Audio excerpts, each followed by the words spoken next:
Assalamualaikum warahmatullahi wabarakatuh. Bismillah, alhamdulillah, wassalatu wassalam ala rasulillah, amma ba'da. Pemirsa Bakul yang dimuliakan Allah subhanahu wa ta'ala, musibah atau ujian yang diturunkan oleh Allah subhanahu wa ta'ala kepada kita semua sesungguhnya mengandung dua tujuan. Yang pertama, musibah sebagai ujian. Yang kedua, musibah sebabnya adalah teguran dari Allah subhanahu wa ta'ala.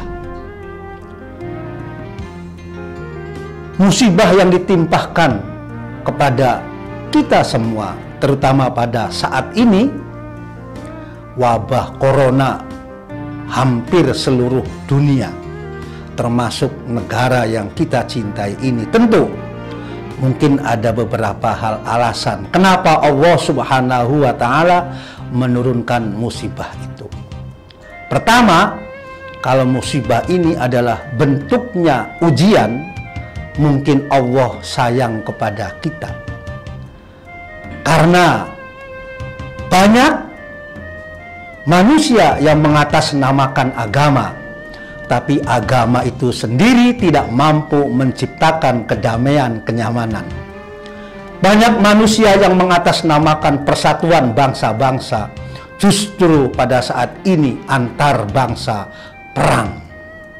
Bahkan atas nama hak asasi manusia yang sekarang ini selalu didengung-dengungkan, faktanya adalah manusia yang kuat selalu menindas kepada yang lemah.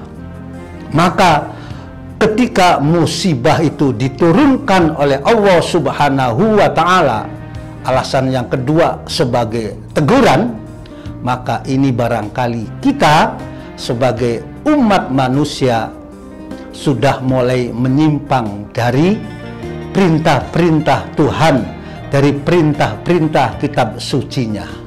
Oleh karena itu Allah menegur kita semua. Maka dengan musibah pada saat ini diturunkannya corona, kita sadar, manusia semua akan sadar, semua mengalami satu kerugian.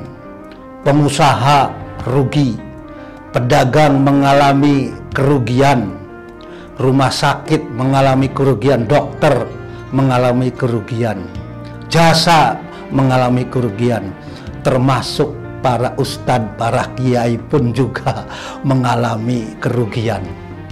Ada salah satu teman saya datang ke rumah saya, "Ustadz, bulan puasa ini saya rugi besar."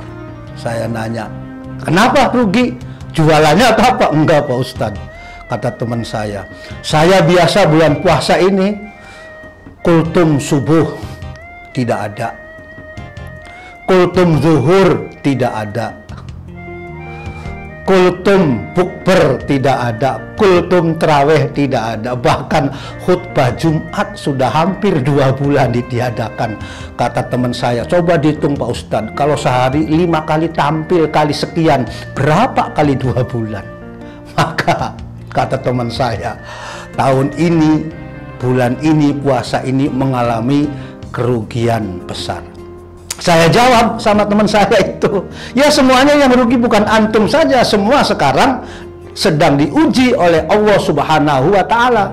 Karena apa? Yang tadi saya sampaikan, karena agama tidak bisa menyelesaikan kedamaian, atas nama agama tidak bisa menyatukan, atas nama persatuan bangsa tidak bisa mendamaikan, atas nama hak asasi manusia juga masih banyak manusia yang tertindas, maka Allah menurunkan musibah, yaitu berupa virus corona. Sehingga apa? Semuanya bisa bersatu, semuanya bisa sepakat dan bisa kompak. Kompak apanya? Ya kompak sama-sama manyunnya, sama-sama ruginya, sama-sama mengalami kekurangannya. Dari mulai tingkat pengusaha, dari mulai tingkat jasa, bahkan semua termasuk kita, para ustadz, para kiai pun juga mengalami musibah, mengalami kekurangan. Yang dulunya boleh jadi bisa mampu membayar zakat, mampu memberikan sodako, sekarang kita ustadz pun berubah menjadi mustahik. Pemirsa Ngebakul yang dimuliakan Allah Subhanahu wa ta'ala, maka jadikanlah musibah ini sebagai anugerah. Mungkin 30 tahun lalu kita biasa setiap bulan puasa ceramah kemana-mana. Sekarang harus berkumpul di rumah mengimami istri dan anak. Bahkan ada teman saya begitu mengimamin istri dan anaknya, karena anaknya mondok, karena istrinya dulu pernah pesantren, ketika suaminya jadi imam, ternyata bacaannya kurang baik, dikritik sama istrinya. Ya, kok baca Qur'annya begitu, kurang fasih. Ya, kok baca Fatihahnya kurang benar, kata teman saya yang sebagai ustadz itu.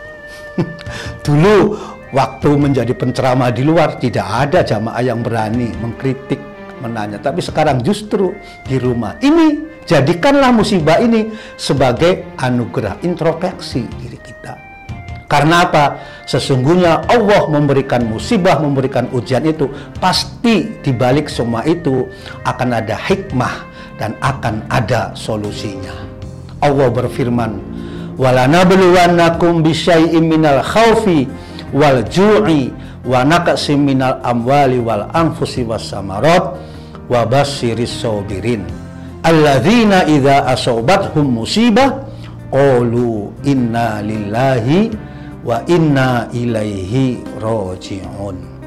Kata Allah dalam Al-Quran, dan sungguh saya pasti akan mencoba kalian semua dengan sesuatu, yaitu apa ujian? Dengan rasa takut, kurangnya harta, takut jiwanya terancam, dan takut tidak bisa makan. Semua akan dicoba oleh Allah Subhanahu wa ta'ala.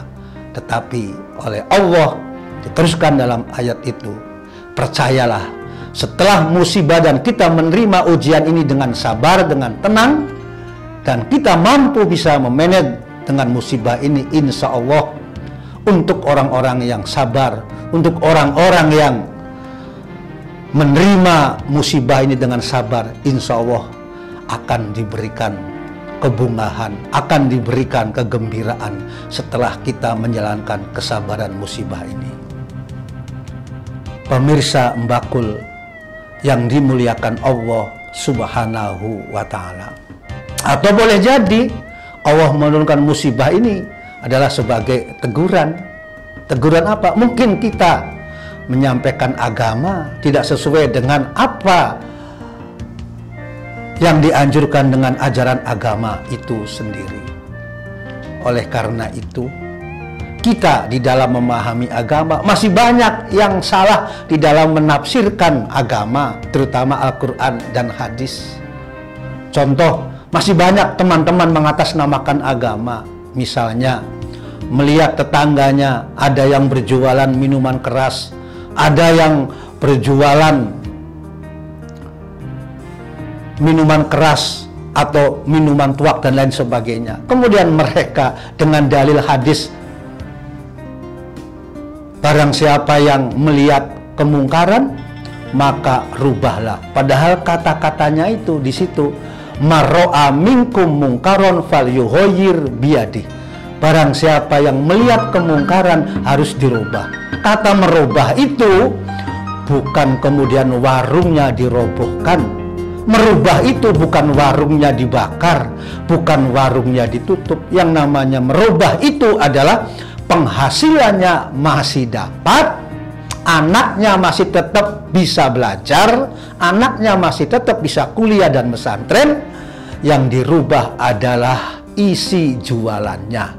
Inilah cara berdakwah kita Islam Nusantara, bahwa merubah itu artinya bagaimana yang tadinya berjualan minuman keras dirubah menjadi jualan bubur ayam misalnya, bubur kacang misalnya. Bukan dirobohkan, bukan dihancurkan. Kalau dirobohkan warungnya harus dihancurkan. Tentu hadisnya bunyinya bukan falyughayyir, tapi marro'a minkum mungkaron fal nunazil atau fal yadrib. Barang siapa yang melihat kemungkaran maka robohkan atau hilangkan. Tapi hadisnya adalah fal yughayyir, harus dirubah. Wajah kita contohnya ini, misalnya wajah kita hitam, supaya bisa putih ya pakai kosmetik untuk menghilangkan warna hitamnya, tapi hidungnya masih utuh, pipinya masih utuh, matanya masih utuh. Yang hilang cuma warna hitam dari wajah kita, timbullah warna putih. Inilah Rasulullah mengajarkan kita di dalam berdakwah. Ketika kemudian kita salah penempatan, boleh jadi kemudian Allah menurunkan teguran kepada kita semua, agar kita dalam berdakwah tetap berkomitmen, yaitu rahmatal lil alamin, memberikan kasih sayang kepada makhluk semesta alam. Mudah-mudahan kita semua termasuk golongan orang-orang yang sabar dalam menerima musibah, dan mudah-mudahan Allah Subhanahu wa Ta'ala menghilangkan musibah dari negeri kita khususnya, dan umumnya dari negara-negara Islam umumnya khususnya, dan dunia pada umumnya. Mari kita menadahkan kedua tangan kita kehadirat Allah Subhanahu wa Ta'ala, agar virus corona segera diangkat oleh Allah Subhanahu wa Ta'ala, yang sakit disembuhkan oleh Allah, yang sudah meninggal mudah-mudahan semua diterima amal ibadahnya oleh Allah Subhanahu wa Ta'ala. Bismillahirrahmanirrahim.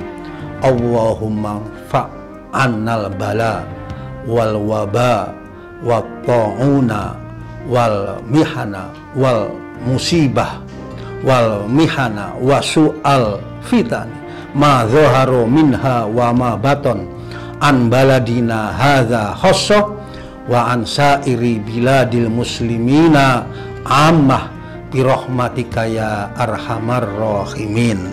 Terima kasih. Wallahul muwaffiq ila aqwamit thoriq. Wassalamualaikum warahmatullahi wabarakatuh.